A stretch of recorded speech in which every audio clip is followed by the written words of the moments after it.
One of the most noteworthy friendships in the Harry Potter series, besides the iconic unwavering relationship between Harry Potter, Hermione Granger, and Ron Weasley, was the bond between the Marauders. You see, the Marauders AKA James Potter, Sirius Black, Remus Lupin, and Peter Pettigrew were a lot more than just wizarding students who attended Hogwarts. They were unbreakable, loyal, quite the troublemakers to be honest. And dare we disregard the solitary fact that Potter, Black, and Pettigrew were also Animagi, plural for the term Animagus. It means a wizard or a witch who has the ability to shapeshift into a specific animal at will. Well, in addition to what we've mentioned about the group of four, they were also the ones who created the Marauders map, which is, hands down, one of the most enchanting magical objects in Hogwarts history. Wondering what's so epic about this map? To put it another way, when the Marauders map is not in use, it's just a blank piece of paper. However, when it's activated, it transforms into a rather comprehensive map of Hogwarts that shows the locations of all the hidden passageways, as well as the current locations and movements of every person at Hogwarts. Haven't you seen or read Prisoner of Azkaban? Please, tell us you did. Anyway, this brings us to the main contents of today's video, which is not about the map. We're going to take a look at the Marauders' backstory instead, thereby exploring the untold story of Hogwarts' OG mischief makers. Let's begin, shall we, Potterheads? Wands at the ready. But before we get into our explanation, we do have one very small request. If you enjoy our content, then please support us by subscribing to our channel. This is a small click for you, but for us, it means a lot. Thank you. Now, let's begin.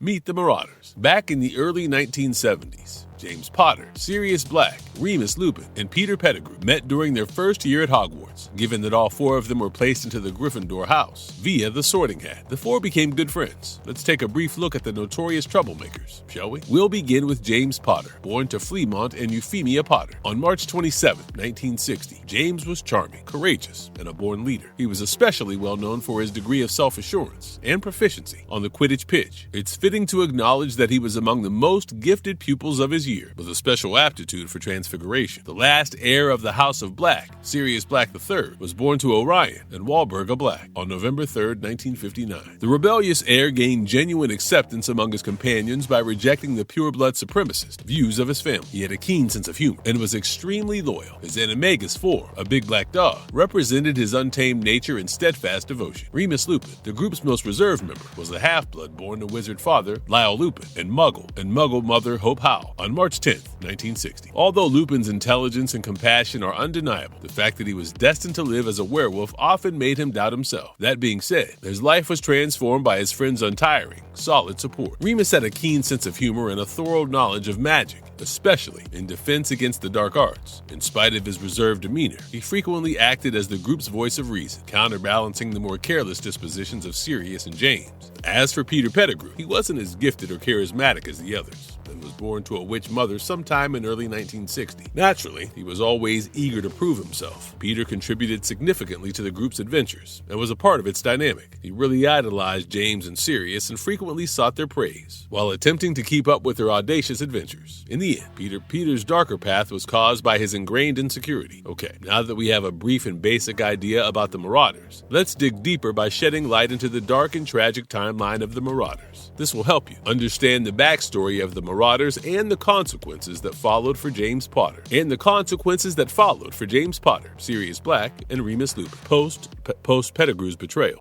The 1960s, the curse. It was in January 1965 that Lyle Lupin first identified lycanthropic traits in Fenrir Greyback, a man claiming to be a muggle. Lyle was ridiculed when the Department of the Regulation and Control of Magical Creatures questioning committee ignored his warning that Fenrir would transform into a werewolf by the next full moon and that he should be detained. A highly enraged Lyle addressed werewolves as soulless, evil creatures that only deserved death. Fenrir was released, but he was already furious at Lyle, and by then, the werewolf had made up his mind to exact revenge on the wizard. Fenrir attacked Remus Lupin after breaking into the Lupin home just before his 5th birthday. Fenrir had already bitten Remus when Lyle came to his son's bedroom in time to save his life. In short, the werewolf was successful in his mission. Remus would go through the agonizing transformation and turn into a werewolf. The Early 1970s, the friendship, creation of the Marauders map, and more. It was on the 1st of September in 1971 when Sirius Black and James Potter first met on the Hogwarts Express, and they quickly came to despise Severus Snape and his friend, Lily Evans. Later that evening, Sirius and James met Remus Lupin and Peter Pettigrew, and all of the boys were assigned to Gryffindor House with Lily, while Severus was placed in Slytherin. Towards the end of 1971, the four had already become extremely close friends, Sirius and Peter, and it was around the same time that James, Sirius, and Peter started observing that Remus kept leaving Hogwarts on the pretext of visiting his sick mother. But ironically, he was the one who showed signs of illness. Of course, it didn't take the trio long to connect the dots about their friend's recurrent disappearances and figure out that Remus was a werewolf. Rather than rejecting Remus, his friends committed themselves to supporting them, who by then nicknamed themselves the Marauders, decided to study how to become Animagi over the course of the following 2 years. The reason was pretty simple. Mastering the ability to shapeshift into animals at will would in turn give them the chance to accompany Remus during his werewolf transformations at the Shrieking Shack while they were animals. Remus's lycanthropy could not be passed on to them. In short, he wasn't a threat to his friends. Additional, James and Sirius Animagi forms, a stag and a large black dog to be more precise, were more than enough to keep a werewolf in check. The Marauders eventually learned the spells needed for each person to become an Animagus by the middle of 1974, but because they were minors and had not registered with the ministry, they decided to keep the whole thing as a secret. By then, James could change into a stag, Sirius into a dog, and Peter into a rat. Additionally, the Marauders referred to one another by nicknames. James as Prongs, Sirius as Padfoot, Remus as Mooney, and Peter as Wormtail. By the end of 1974, the Marauders had also used James' invisibility cloak, and to some extent, their experiences in the grounds during their Animagi transformations, to map out every place they were familiar with, in an attempt to give Remus some control over Sirius and James, who had become well-known troublemakers. Headmaster Albus Dumbledore appointed Remus and Lily as the prefects of the Gryffindor House by the next year.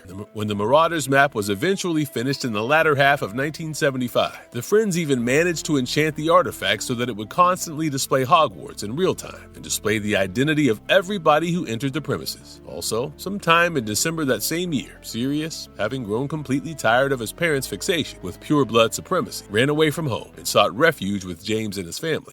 The later 1970s, long-standing feud with Snape, joining the Order of the Phoenix and Rise of Voldemort. Severus Snape had made it his goal to expel the Marauders somehow because of his prolonged conflict with James and Sirius. With Snape's level of curiosity regarding Remus's monthly disappearances intensifying, Sirius decided to take things up a notch and play a dangerous prank on Snape. Without disclosing that he was a werewolf, he informed Snape of Remus's whereabouts and encouraged him to go after him on a full moon night. James was able to stop Snape before he got to the Shrieking Shack, but by then Snape had already seen Remus in his werewolf form, even though Dumbledore had promised Snape to silence. The solitary fact that he was indebted to James for saving his life had Snape loathing James, along with Sirius even more. Later, there was also an instance when James had publicly berated Snape by hanging him in midair. James had developed serious feelings for Lily, and he was quite envious of Snape's friendship with Lily. Lily ended their friendship after Snape humiliated her by calling her a mudblood when she tried to step in on his behalf. This naturally led to James bullying Snape, even more for that matter.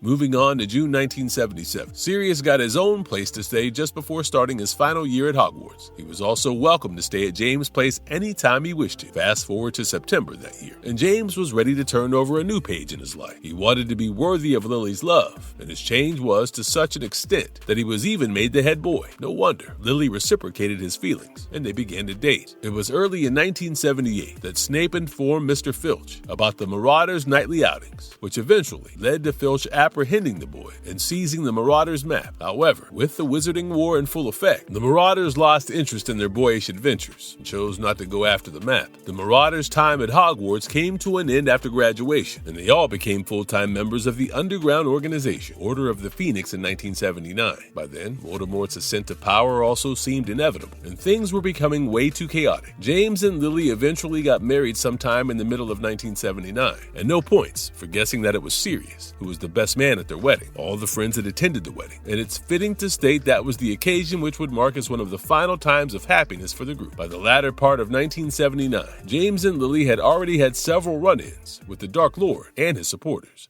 The 1980s, the prophecy, the Fidelius charm, and the betrayal. Following the enlistment in Voldemort's Death Eaters, Snape overheard Sybil Trelawney telling Dumbledore that James's child might possess the ability to vanquish Voldemort. By mid-1980, Peter had covertly joined the Death Eaters because not only did he want to ensure his own survival, but he had also come to the conclusion that nothing could stop the Dark Lord. It made sense that Peter began to give Voldemort information while serving as a double agent and simultaneously feigning allegiance to the Order. On July 31st, 1980, Lily gave birth to Harry Potter, and Sirius was appointed as Harry's godfather. The following month, Snape realized that if Voldemort went after Harry, then Lily, whom Snape still loved, would be in severe trouble. As a result, he turned into an Order spy and asked Dumbledore to send the Potters into hiding. After more than a year in hiding, James and Lily were relocated to Godric's Hollow in October 1981. Dumbledore decided to use the Fidelius charm to conceal their whereabouts because he was convinced that that was the only way Voldemort could not find them. However, with the Order's secrets getting leaked out to the Death Eaters, Dumbledore quickly understood that there was a traitor amongst them. In the same month, Sirius started to distrust Remus, thinking him to be the traitor. Aware that being James's best friend would only make him the main target, Sirius persuaded Dumbledore to make it look like he was the secret keeper to the Fidelius charm, hoping to attract the attention of the Death Eaters. However, on the other end, Sirius had Dumbledore make Peter Pettigrew the true secret keeper, as he firmly believed that Voldemort would never suspect a weak person like Peter and pursue him. When Peter was made the secret keeper on October 31st, 1981, he promptly told Voldemort where the Potters were hiding. The Dark Lord went to Godric's Hollow and killed James. Lily refused to let Harry die, thus Voldemort killed her too, despite his initial decision to spare her. However, he was unable to do the same to Harry though, because Lily's sacrifice shielded Harry from Voldemort's curse, which ultimately caused his body to be destroyed. When Peter got there later that evening, his master was gone, and the house was entirely demolished. Peter grabbed Voldemort's wand and ran away after realizing he would be revealed as the traitor. Sirius found his friends dead when he arrived there shortly. By then, Rubeus Hagrid was told by Dumbledore to bring the infant to his aunt and uncle's home. Sirius gave Hagrid his motorcycle and set out to find the traitor himself, determined to exact revenge on Peter. Sirius was able to locate Peter the very next day on a city street and confronted his old friend. Peter pretended to accuse Sirius of deceiving James and Lily Post, which he created an explosion that killed 12 muggles. After this, Peter left behind his severed finger to make it look like he died as well, and escaped resorting to his rat form. When Cornelius Fudge, who was a junior minister in the Department of Magical Accidents and Catastrophes, arrived at the crime scene, he discovered Sirius laughing uncontrollably. Fudge had Sirius arrested, interpreting this as an admission of guilt. The ministry officials were further persuaded of Sirius's involvement in the murder when the surviving muggles testified that they had heard Peter accuse him of betrayal. Bertemius Crouch Sr., the merciless head of the Department of Magical Law Enforcement, sentenced Sirius to life in Azkaban without a trial. In 1982, Remus's mother had died, and he declined to live with Lyle in order to avoid the public humiliation that came with being connected to a werewolf. Remus had no way to sustain himself when Sirius was imprisoned and James had passed away, so he had to work low-level jobs for a few weeks at a time to keep his werewolf identity a secret. That same year, Peter came to terms with his nickname Wormtail and made up his mind that he had to keep up with the wizarding world, just in case the Dark Lord Voldemort ever made a comeback. Peter used his Animagus form to disguise himself as a well-behaved rat that the Weasley family ultimately adopted as a pet and named Scabbers. Peter blended well with the Weasleys, and his safety in their care was guaranteed because they were a pure-blood family.